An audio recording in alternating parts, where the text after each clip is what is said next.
All right, welcome in once again to the Gamecock Central Radio podcast. Emerson Phillips with Wes Mitchell. Wes, we're getting closer to the start of Gamecock football here. In fact, the season will start 3 weeks from Saturday. The Gamecocks have NC State at Bank of America Stadium in Charlotte in what will be a very good test for Gamecock football. South Carolina about a 5-point underdog heading into that game right now.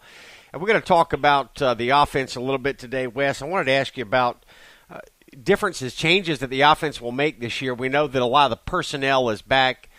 Colin Taylor and I talked extensively yesterday about the offensive line, but I wanted to ask you more about the look and feel of this offense as a whole, play calling under Kurt Roper, and the way the offense may be a little bit different this year, Wes. I understand the Gamecocks are going to run more formations this year, more shifts, and maybe some pre-snap motion, a little bit different look this year, and maybe a little bit more diversity, Wes, on offense. Yeah, I think certainly anytime you have a quarterback coming back that's played a little bit, it gives you a little more leeway to do some of that stuff.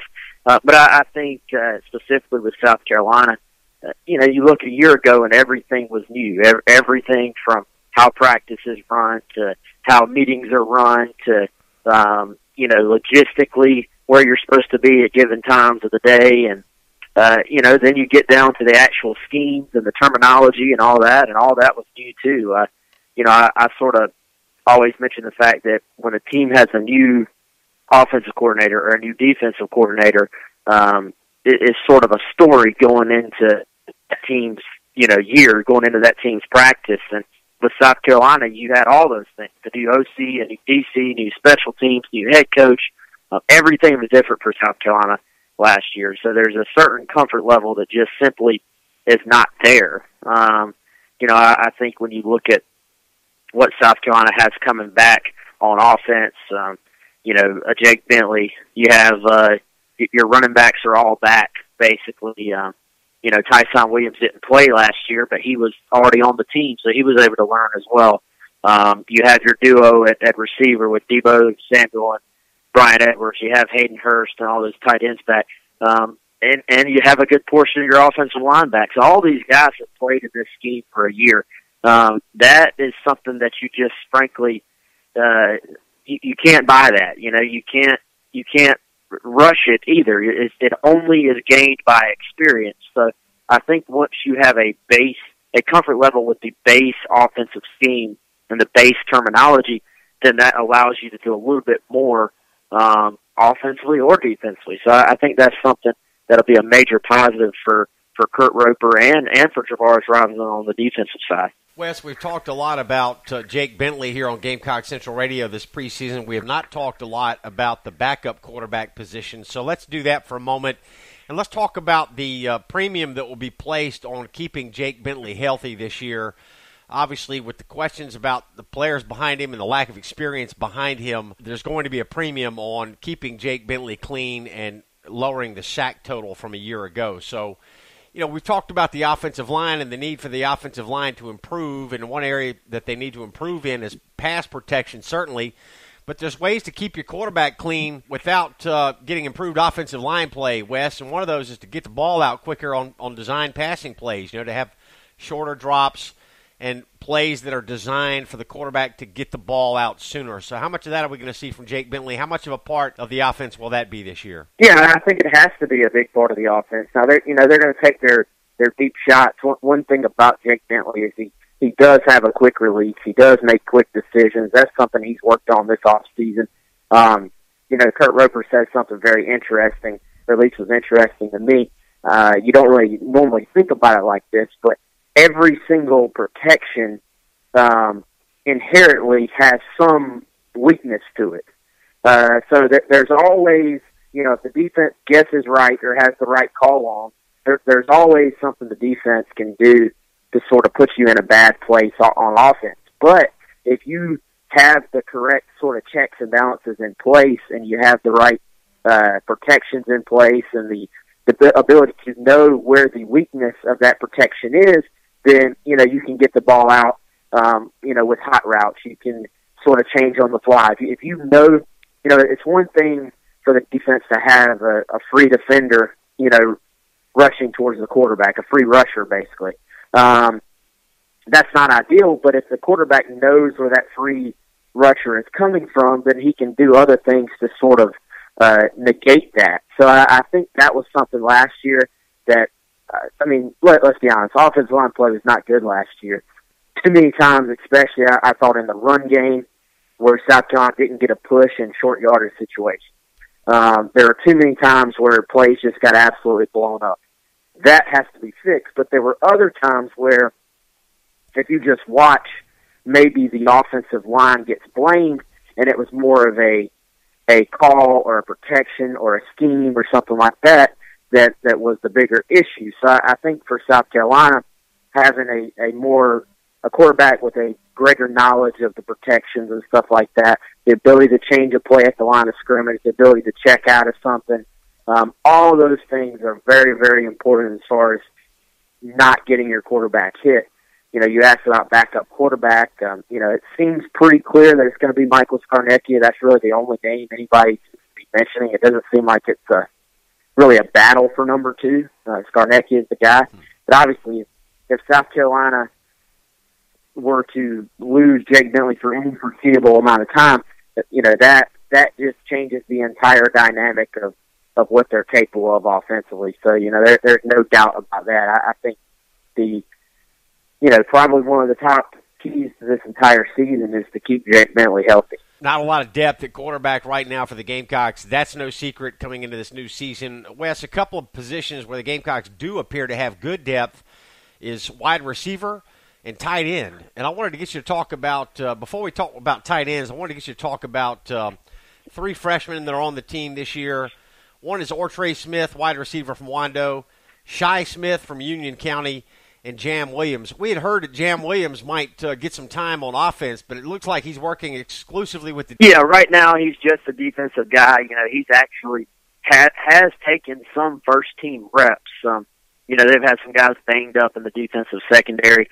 Nothing serious, just sort of normal camp stuff. So he's taken some reps for the first team. He's certainly in that 2 deep in the secondary. So anytime a guy like that is young and he's going to have to play, you sort of want to bring him on as quickly as possible. So, I think in the future he could see some offensive time, but right now his focus is sort of on defense.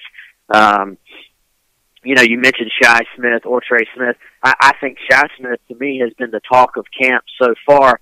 With the people I've talked to, just say the guy is dynamic, he's electric. The players and coaches have sort of echoed that in their public statements as well.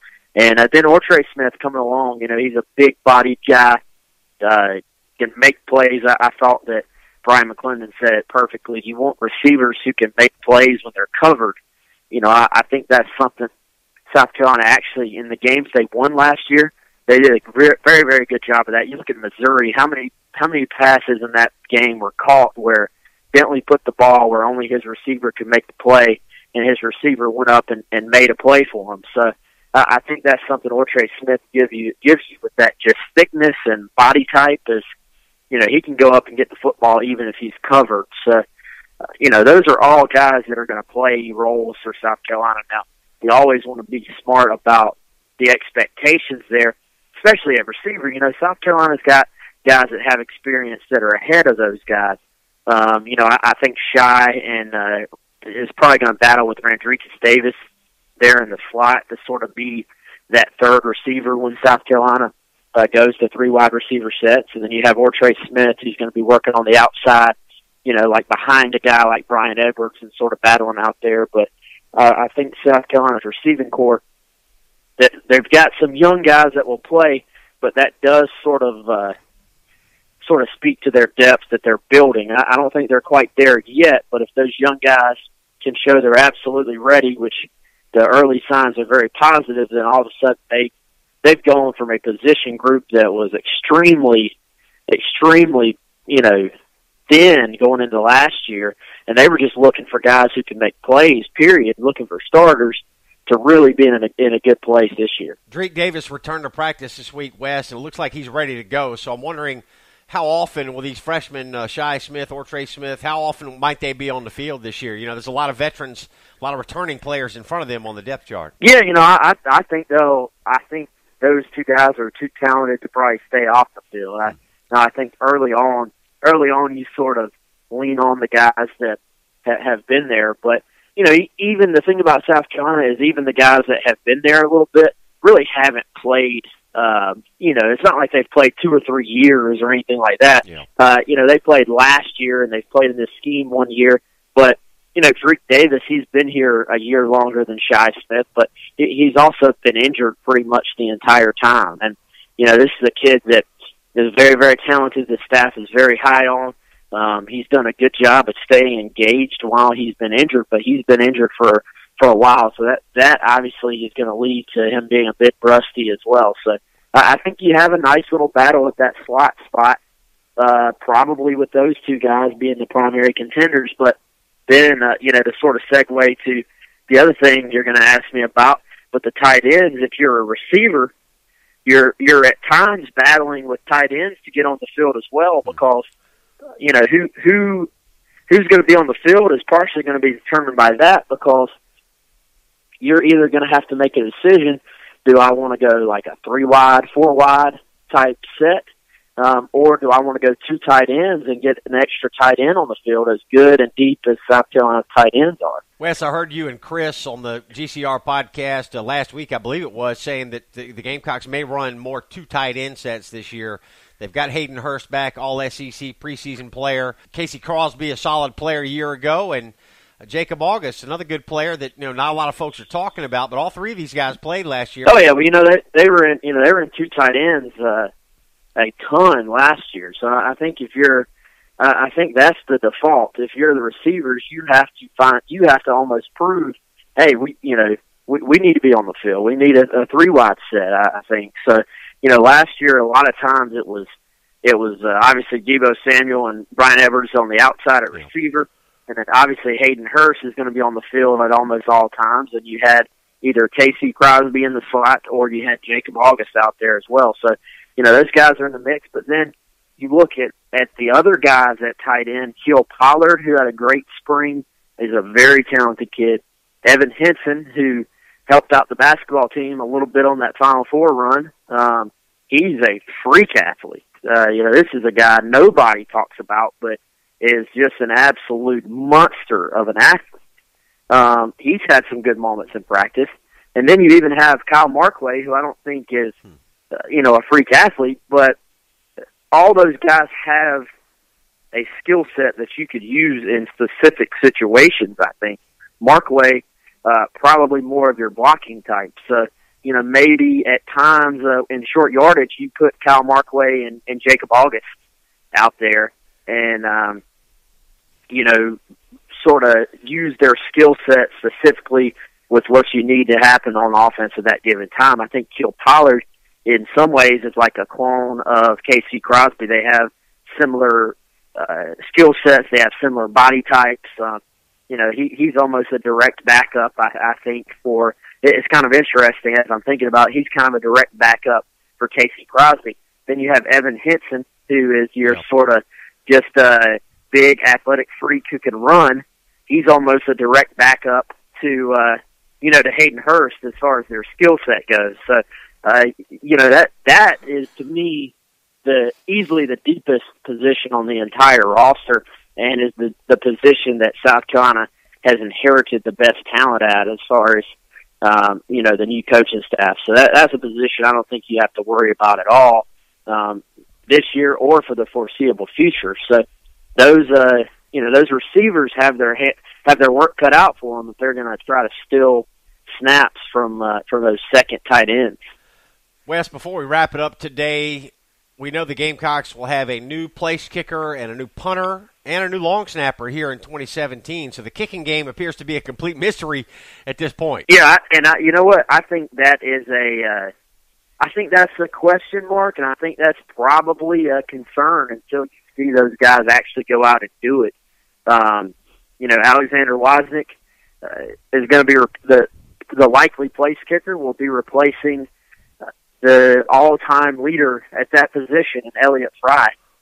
Punter has been a little bit of a battle from what I've heard. I think Joseph Charleston probably has the edge right now. That's probably not who you would have expected. I think Michael Ahmed probably entered camp as the leader in that position, so he's in the mix there. But even Jacob August, who we were just talking about at tight end, He also was a punter at the high school and prep level, and he has actually been working in practice punting some. So that position is a question mark. And then, long snapper and then the short snapper on field goals, that's a position that literally nobody ever talks about until you have a bad snap. So I think those are all very much concerns, especially, let's be honest, this team's probably going to, again, be in a lot of close football games. So when you're in those close games, you want to have confidence in your kickers to go out and execute. At the same time, if it's 4th and 1 or 4th and 2 and you're just on the edge of field goal range, you want to have confidence that your offensive line can knock somebody back, if you decide to go for it. So that's going to lead, to me, that's going to lead to some interesting decisions for Will Muschamp. If it's 4th and 2 and you have the ball at the opponent's 30-yard line, it's a 47-yard field goal.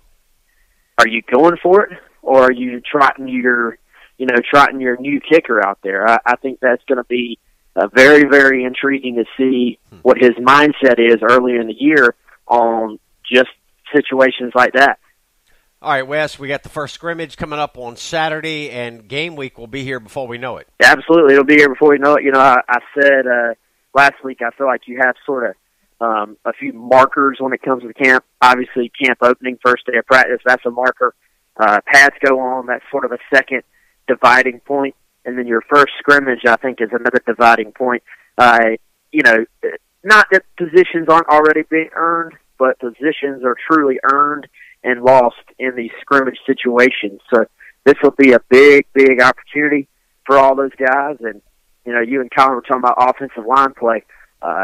This is one of those spots that are truly going to be taken, I think. And you look at that left tackle spot with Malik Young and Dennis Daly. This will be a big weekend for those two guys. All right, looking forward to scrimmage reports on GamecockCentral.com this week, and plenty more Gamecock football coverage coming up as we move closer to the start of the 2017 football season. Wes, it'll be here soon, man. We're looking forward to getting it cranked up. Thanks for your time today. Sounds good, man. We'll do it again. All right, that's Wes Mitchell, and I'm Emerson Phillips, and this is Gamecock Central Radio. Thanks for joining us.